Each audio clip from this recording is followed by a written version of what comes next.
Section 8 deals with endocrine pharmacology. Now, you know, endocrine path are generally overshadowed by endocrine physiology. Endocrine physio is always very high yield on your exam. And really, when you think of it, when it comes to drugs, well, if you have hyper something in endocrinology, more often than not, the management is surgery. So not so much drugs. And when you have hypoendocrine functions, most often the management is to give an analog of the actual hormone, which is why really it is not so developed as a section, and it's placed at the end of your pharmacology syllabus. If there was one section in endocrine pharm I would like you to really be attentive to, is certainly the drugs used in diabetes. This is why this will be our first chapter. Well, let's first, of course, review briefly the various forms of diabetes mellitus. We remember that there are two types. Type 1 is insulin dependence. It's associated with a fibrosis of beta cells of the pancreas. You probably remember from pathology and immunology that it's more likely than not an immune response, probably secondary to a Coxsackie B virus infection of the pancreas in, as we say, a genetically susceptible individual. Now, that loss of beta cells in the pancreas results in an absolute dependence on insulin as a treatment. It is type 1 diabetics who are ketoacidotic prone. Remember then from biochem this time that ketone bodies are always made in the glucagon world when insulin is at its lowest. Certainly if you have no endogenous insulin, your liver is constantly producing ketones, providing, of course, it can still burn fat, since ketones represent the excess acetyl coenzyme A that is not used to produce energy. Now, classically, this autoimmune disorder, in a way, has an early onset, and we sometimes refer to type 1 as juvenile onset diabetes. Contrast type 1, about 10% of diabetic cases, to type 2. Type 2 is known as the non-insulin dependent diabetes. It is usually of adult onset. We used to call it the mature onset diabetes. And here the key pathogenesis is a decreased response to insulin. Essentially, the receptors to insulin are simply desensitized. They're no longer working well. This often occurs on the background of a heavy-set patient who had some obesity problem. Because they still make insulin, they're not as ketoacidosis prone as type 1, yet they can still go into a coma, but the coma we refer to is hyperosmolar coma, generally due to a combination of too much ketones a little bit, but certainly much more likely too much glucose. Glucose causing osmotic pool of water, swelling in the CNS, and eventually the coma issue. Type 2 diabetes represents 90% of our diabetic cases. We think that diabetes is one of the least well diagnosed systemic disorder we have out there, together with hypertension, and that literally we have a huge population of potential diabetics, if not pre-diabetic. We also know well that although we call it mature onset, it is certainly not uncommon right now with the degree of obesity in childhood to find actual teenagers with critical hallmark sign of type 2 diabetes, namely symptoms of polyuria, polydipsia, polyphagia, and already some great degree of insulin resistance. Well, let's first cover the insulins. When we look at insulin, it's the hormone itself, but the hormone itself might be in preparations that result in suspensions. Suspensions, the thicker they are in a way, the slower they will be in their kinetics.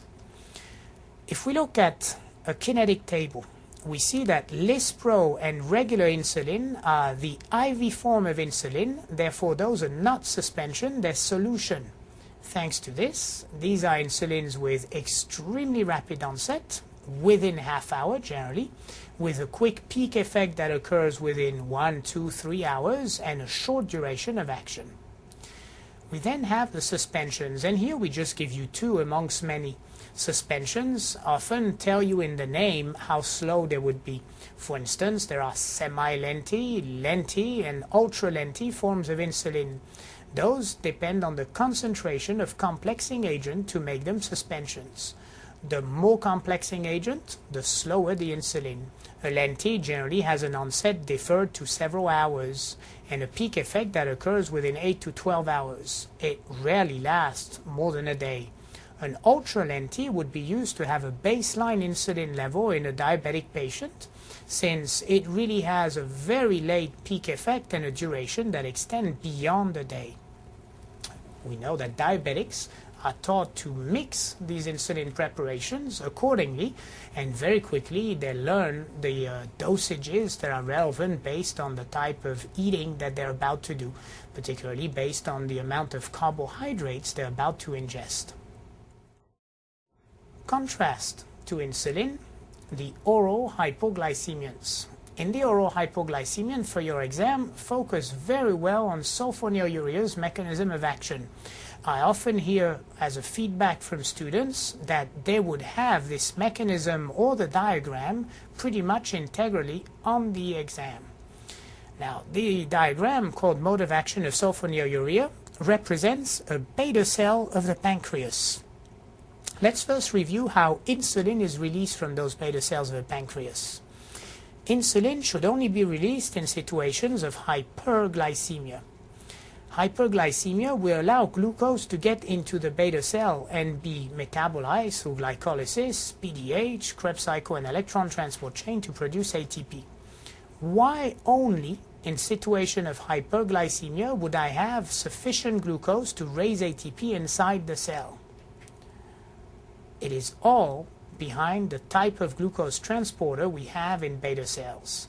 If you remember well your biochem or your physio for that matter, beta cells of the pancreas have a glucose transporter that is low affinity. It is glucose transporter 2 that you find here, the same one you find on hepatocytes. If it has low affinity for glucose transport, it would only bring in sugar, providing there is hyperglycemia, making sure that insulin release occurs when glucose is elevated and not otherwise. Now, this increased ATP in turn closes a potassium channel. This is what we call an ATP-dependent potassium channel. If the channel was not closed, we understand that potassium would constantly leak out, causing hyperpolarization of the cell. So thanks to the glucose coming in and the high ATP, this potassium channel closes. As soon as it closes, with potassium staying in, the membrane depolarizes. Voltage-dependent calcium channel open, calcium comes in and causes the release of insulin.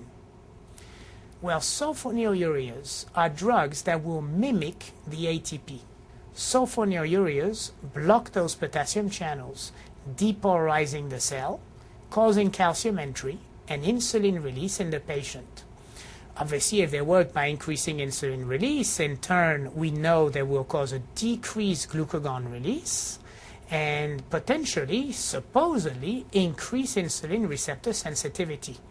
For sure, sulfonylureas can only be used in type 2 diabetics since they work through an increased insulin release. The only theoretical issue I would like to bring here at this point is we know type 2 diabetes is associated with a desensitization of receptors. And I think it is a little bit worrisome to think of treating type 2 diabetes with drugs that would increase insulin release, since more insulin, pharmacologically speaking, should further increase the risk of desensitization and decrease responsiveness of those receptors. Now, the drugs.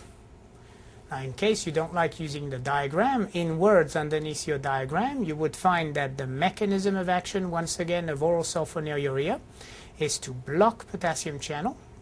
Don't forget they're called ATP dependent, resulting in depolarization of beta cells of the pancreas and insulin release. Then the effects of increased insulin would be endocrinologically to suppress glucagon release from the alpha cells of the pancreas. What are the drugs? Well, there are a number of drugs that are oral sulfonylureas. Acetohexamide is an important prototypical drug of the family. It is extremely powerful, gives rise to active metabolites, therefore has a long duration of action, and because it is kidney cleared, it requires a decreased dose in renal dysfunction. Chlorpropamide is another major sulfonylurea. This is actually the longest acting drug, and it is also associated with disulfiram-like reaction and potentially SIADH. Newer forms are glipizide and glyburide. Glipizide is liver metabolized, be careful in liver dysfunction. Glyburide is cleared by the kidney, decrease the dose, of course, in renal dysfunction. If you had to choose a drug here for your exam, I would certainly remember the drug chlorpropamide. It is, from feedback, one of the more commonly tested sulfonylurea. Now to the side effects. Well, let's see. If I'm about to increase insulin release with a drug, I am not talking having insulin release controlled by my dietary glycemia. It does mean that patients who take sulfonylurea are at high risk of having too much insulin when they're in between meals. This will result in a key potential of hypoglycemia. Now, if hyperglycemia is bad in diabetes because of either osmotic damage with sorbitol or issues with immune damage through glycation of proteins, causing things such as hyaline arteriolosclerosis, for instance, or neuropathies, well, hypoglycemia is certainly no better. Hypoglycemia would result in potential issues with muscle tone, with CNS function, and you know that a hypoglycemic patient is going to go also in a coma. The drug that is more likely to cause hypoglycemia in the lot here is the most potent one, chlorpropamide. By the same token, if you increase insulin, then you know you're going to have an issue with weight gain. Insulin allows you to put fat in storage, certainly goes against burning fat. Now think of the rationale of that type of side effect. You're dealing with an already obese patient with type 2 diabetes, and we're giving them a drug that makes them put on more weight. Other issue, they're called sulfonylureas. They have sulfur in their structure. They certainly are a classic class of drug to cause hypersensitivity, and it will be cross-allergenic to other sulfur-containing drugs such as sulfonamides. And to arrange everything, since some of them are either liver metabolized or renally cleared, there could be drug interaction increasing the hypoglycemic effect. For instance, cimetidine would increase the risk of hypoglycemia by inhibiting P450. Well, if you were using insulin at the same time, surely you would increase the risk of hypoglycemia. But also salicylates can cause issues, being that they interfere with renal function. For sulfonamide, the main drug interaction is that of causing more risk of hypersensitivity. This is why we need in the management of our diabetics to have drugs that are referred to as euglycemiant, drugs that do not work through increased insulin release. These are drugs rather that works on gene expression, and particularly that enhance gene expression of any protein you can think of that would be relevant to use glucose, such as glucose transporters, enhancing enzymes of pathways such as glycolysis, or interfering with the gene expression of key enzymes that would produce glucose, and there you would like to decrease this expression, such as particularly enzymes of gluconeogenesis. Well, you achieve this with the drug metformin.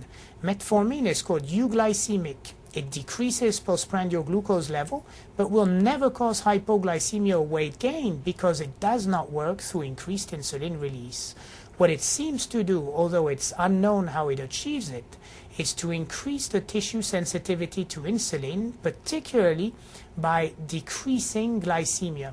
One key pathway interfered upon by metformin is gluconeogenesis, which is not really inhibited but goes slower when metformin is around. Now, if by the same token metformin allows more glucose uptake and more glucose used by cells, there's always the biochemical issue of having some of the glucose being made into lactate. This is why one potential side effect is a possible lactic acidosis. It is extremely rare. What is much more common is to have GI distress to metformin. The drug acarbose is yet another example of drug not causing hypoglycemia. Its mechanism is the inhibition of alpha-glucosidase in the brush border of the small intestine. Alpha-glucosidase are enzymes of the gut that have as a job to break down complex sugars in simple moieties that can be absorbed. Their inhibition, therefore, will result in a decreased formation of absorbable sugars, which in turn will decrease postprandial glucose. If there's less glucose in the blood after a meal, there is a decreased demand for insulin. In turn, you could imagine that then receptors would no longer be desensitized and may even resensitized and reappear in an appropriate number. Now, at worst, the main side effects will be gastrointestinal. If you prevent absorption of sugar, you will have the osmotic effect of sugar in the gut with discomfort, flatulence, diarrhea. Recently, though, there's been some concern over potential hepatotoxicity of acarbose, showing us that some of it must be absorbed. Another group of drugs that are euglycemic, that do not work through insulin, are the thiazolidinediones. What a word, but at least you see thia, the fact that they have sulfur, and belong again to a group of drugs that can cause hypersensitivity. The nickname of the drugs? The glitazones, and two examples are Pio and Rosy glitazone. Now those work with a complex mechanism just even to remember the word of. They bind to nuclear peroxisome proliferator activating receptors. This is the kind of thing you try and repeat 3 times in a row while you're at a bar, and if you can have another beer. It's simply called a PPAR. And if I wanted to refer you to another spot in your review where you talk of PPAR, it would be in the chapter of genetic regulation of molecular biology. PPAR are transcription factors, and as transcription factors they bind to PPRE, which are response elements to PPAR, enhancer region and suppressor region of gene.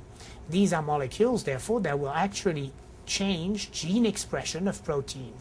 Well, the PPARs that are involved here for the glitazone are very much involved in the transcription of insulin-responsive genes. As a result, they sensitize tissue to insulin, decrease gluconeogenesis, decrease triglyceride synthesis, and also increase insulin numbers. As a result of not working through insulin release, they're not likely to cause hypoglycemia, unlike sulfonylurea, but there has been some weight gain reported, probably because of the increased sensitization of tissue to insulin. Well, the final diagram in this chapter 1 of endocrine drugs shows you the modes of action, and if you want, the site of action at the same time of hypoglycemic. If we represent to the right the GI tract and starches releasing glucose through alpha-glucosidase, this would be the site of action of acarbose, the inhibitor of alpha-glucosidase. When glucose is in the gut, it is absorbed through portal circulation, goes through the liver, and eventually reaches the blood. It is that glycemia that should be maintained low or rapidly decreasing thanks to insulin. To the left, we show you the liver that could produce glucose through gluconeogenesis or glycogenolysis. Metformin and glitazones inhibit the production of glucose by working on the actual gene expression of key enzymes such as PPCK. We'll also show you a target tissue such as the muscle. Skeletal muscle can uptake glucose and use it for ATP formation, particularly fast twitch. Glitazones and metformin enhance the uptake, particularly by enhancing upregulating glucose transporter 4, an insulin-dependent glucose uptake. And to the bottom left here, we see the pancreas and insulin production. The whole idea of the oral sulfonylurea, OSUs here, is to increase the release of insulin. And if you still have room for a diabetic drug, you may want to think of the newer drug ripaglinide, which is not an oral sulfonylurea, but still works through an increased release of insulin. Do remember that the drugs here at the bottom left are the ones that are likely to cause, potentially, the side effect of hypoglycemia.